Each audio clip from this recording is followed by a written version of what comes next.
उसने समझाया कि वह पशु कल्याण के लिए समर्पित एक संगठन में मुख्य कार्यकर्ताओं में से एक थी। मनुष्य जानवरों के प्रति भयानक रूप से क्रूर था। उन्हें पीट रहा था, उनकी पूंछ घुमा रहा था, उन्हें लाठी से पीट रहा था, जिसके अंत में एक कील थी, और अन्यथा उन पर अकथनीय भयावहता को अंजाम दे रहा था। उन्हें कानून द्वारा संरक्षित किया जाना चाहिए और इस अंत तक जनता की राय, जो इतनी उदासीन है, को प्रचार के माध्यम से उत्तेजित किया जाना चाहिए। और इसी तरह उन्होंने कहा, मैं यह पूछने आया हूं कि क्या आप इस महत्वपूर्ण काम में मदद करेंगे। अन्य प्रमुख सार्वजनिक हस्तियां अपनी मदद की पेशकश करने के लिए आगे आई हैं, और यह उचित होगा अगर आप भी हमारे साथ शामिल हों। क्या आपका मतलब है कि मुझे आपके समाज में शामिल होना चाहिए? अगर आप ऐसा करते हैं तो यह एक बड़ी मदद होगी। क्या आप करेंगे? क्या आपको लगता है कि मनुष्य की क्रूरता के खिलाफ संगठन प्यार को अस्तित्व में लाएंगे? क्या कानून के माध्यम से आप मनुष्य का भाईचारा ला सकते हैं? उन्होंने कहा, अगर हम अच्छे के लिए काम नहीं करेंगे तो इसे कैसे लाया जा सकता है? अच्छाई समाज से हमारी वापसी के माध्यम से अस्तित्व में नहीं आती है। इसके विपरीत हम सभी को इसे लाने के लिए सबसे महान से लेकर कम से कम तक एक साथ काम करना चाहिए। बेशक हमें एक साथ काम करना चाहिए, यह सबसे स्वाभाविक है, लेकिन सहयोग राज्य द्वारा, किसी पार्टी या समूह के नेता द्वारा या किसी अन्य प्राधिकरण द्वारा निर्धारित ब्लूप्रिंट का पालन करने का मामला नहीं है। डर के माध्यम से या इनाम के लालच के माध्यम से एक साथ काम करना सहयोग नहीं है। सहयोग स्वाभाविक रूप से और आसानी से आता है जब हम जो कर रहे हैं उससे प्यार करते हैं, और फिर सहयोग एक खुशी है। लेकिन प्यार करने के लिए पहले महत्वाकांक्षा, लालच और ईर्ष्या को अलग रखना चाहिए। क्या ऐसा नहीं है? व्यक्तिगत महत्वाकांक्षा को एक तरफ रखने में सदियों लगेंगे, और इस बीच गरीब जानवर पीड़ित हैं। कोई समय नहीं है, केवल अब है। आप चाहते हैं कि मनुष्य जानवरों और अपने साथी मनुष्यों से प्यार करे, है ना? आप क्रूरता को समाप्त करना चाहते हैं, भविष्य में नहीं बल्कि अभी। यदि आप भविष्य के संदर्भ में सोचते हैं तो प्यार की कोई वास्तविकता नहीं है। यदि कोई पूछ सकता है तो किसी भी कार्य की सच्ची शुरुआत क्या है, क्या यह प्यार है या व्यवस्थित करने की क्षमता है? आप दोनों को अलग क्यों करते हैं? क्या अभी पूछे गए प्रश्न में अलगाव निहित है? यदि क्रिया किसी निश्चित कार्य की आवश्यकता को देखने से उत्पन्न होती है और इसे व्यवस्थित करने की क्षमता होने से, तो ऐसी क्रिया उस क्रिया से काफी अलग दिशा में ले जाती है जो प्रेम का परिणाम है और जिसमें व्यवस्थित करने की क्षमता भी है। जब कर्म हताशा से या शक्ति की इच्छा से निकलता है, चाहे वह क्रिया अपने आप में कितनी भी उत्कृष्ट क्यों न हो, इसके प्रभाव भ्रामक और दुहक से गढ़े जाने के लिए बाध्य होते हैं। प्रेम की क्रिया खंडित, विरोधाभासी या अलगाववादी नहीं है, इसका कुल एकीकृत प्रभाव है। पीठ ने कहा, आप इस मुद्दे को क्यों उठा रहे हैं? मैं यह पूछने आया था कि क्या आप कृपया हमारे काम में हमारी मदद करेंगे, और आप कार्रवाई के स्रोत पर सवाल उठा रहे हैं।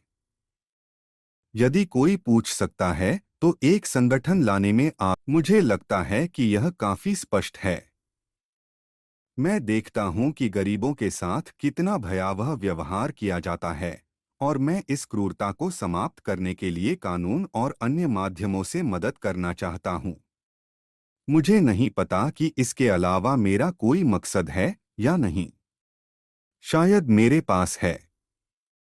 क्या यह पता लगाना महत्वपूर्ण नहीं है? तब आप जानवरों और मनुष्यों को अधिक और गहरे अर्थों में मदद करने में सक्षम हो सकते हैं।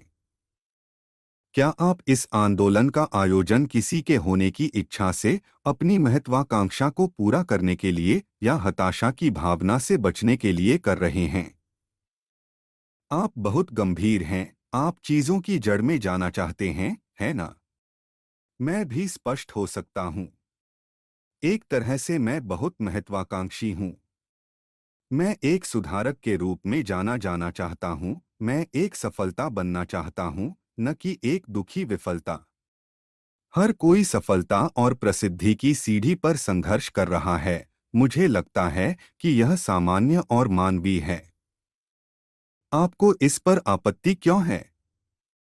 मैं इस पर आपत्ति नहीं कर रहा हूं। मैं केवल यह बता रहा हूं कि यदि आपका उद्देश्य वास्तव में जानवरों की मदद करना नहीं है, तो आप उन्हें अपने आत्मोत्थान के साधन के रूप में उपयोग कर रहे हैं, जो बैलगाड़ी चालक कर रहा है। वह इसे एक असभ्य, क्रूर तरीके से करता है, जबकि आप और अन्य इसके बारे में अधिक सूक्ष्म और चालाक हैं। बस इतना ही। आप क्रूरता को तब तक नहीं रोक रहे हैं जब तक कि इसे रोकने के आपके प्रयास खुद के लिए लाभदायक हैं। यदि जानवरों की मदद करके आप अपनी महत्वाकांक्षा को पूरा नहीं कर सकते हैं या अपनी निराशा और दुहक से बच नहीं सकते हैं, तो आप पूर्ति के किसी अन्य साधन की ओर रुख करेंगे। यह सब इंगित करता है ना, कि आप जानवरों में बिल्कुल भी रुचि नहीं रखते हैं, सिवाय अपने व्यक्तिगत लाभ के साधन के रूप में। लेकिन हर कोई एक या दूसरे तरीके से ऐसा कर रहा है ना? और मुझे क्यों नहीं करना चाहिए? निस्संदेह अधिकांश लोग यही कर रहे हैं। सबसे बड़े राजनेता से लेकर गांव में मैनिपुलेटर तक, सर्वोच्च पादरी से लेकर स्थानीय पुजारी तक, सबसे बड़े समाज सुधारक से लेकर घिसे-पिटे सामाजिक कार्यकर्ता तक, हर कोई अपने विचारों, अपनी आशाओं, अपने यूटोपिया को पूरा करने के साधन के रूप में देश, गरीब या भगवान के नाम का उपयोग कर रहा है। वह केंद्र है, उसकी शक्ति और महिमा है, लेकिन हमेशा लोगों के नाम पर, पवित्र के नाम पर, दलितों के नाम पर। यही कारण है कि दुनिया में इतनी भयावह और दुखद गड़बड़ है। ये वे लोग नहीं हैं जो दुनिया में शांति लाएंगे, जो शोषण को रोकेंगे, जो क्रूरता को समाप्त करेंगे। इसके विपरीत वे और भी अधिक भ्रम और दुख के लिए जिम्मेदार हैं।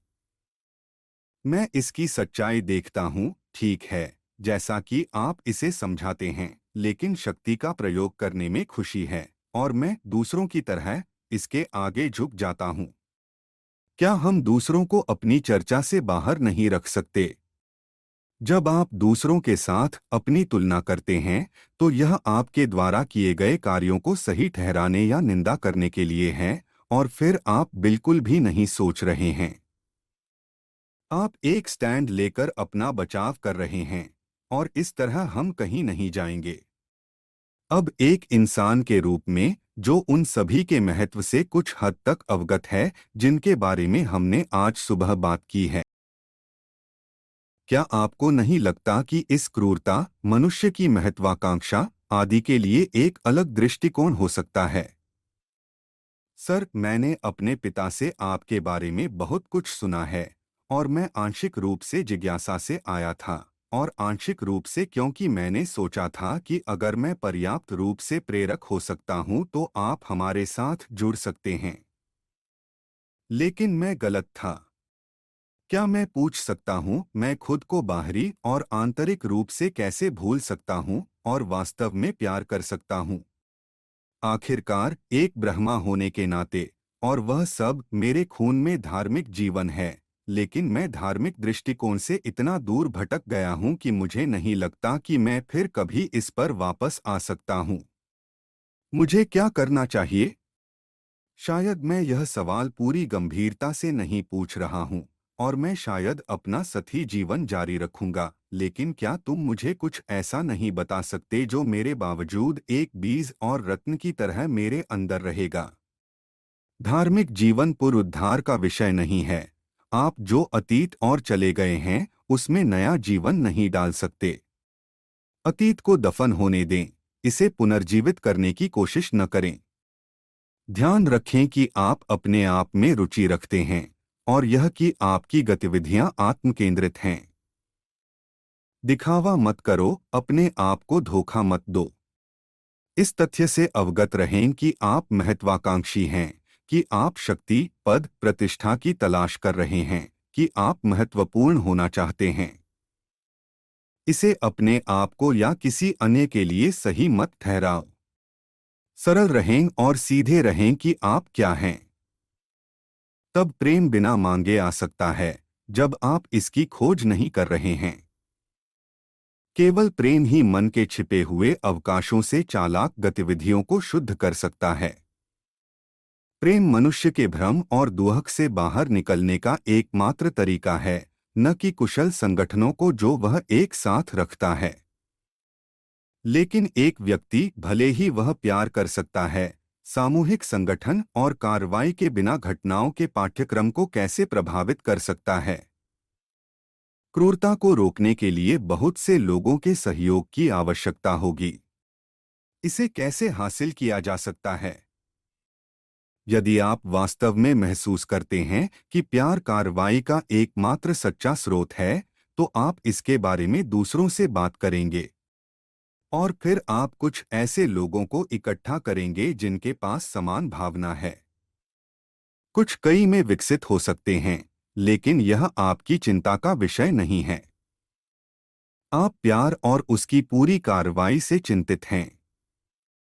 यह केवल प्रत्येक व्यक्ति की ओर से यह कुल कार्रवाई है जो एक पूरी तरह से अलग दुनिया को अस्तित्व में लाएगी।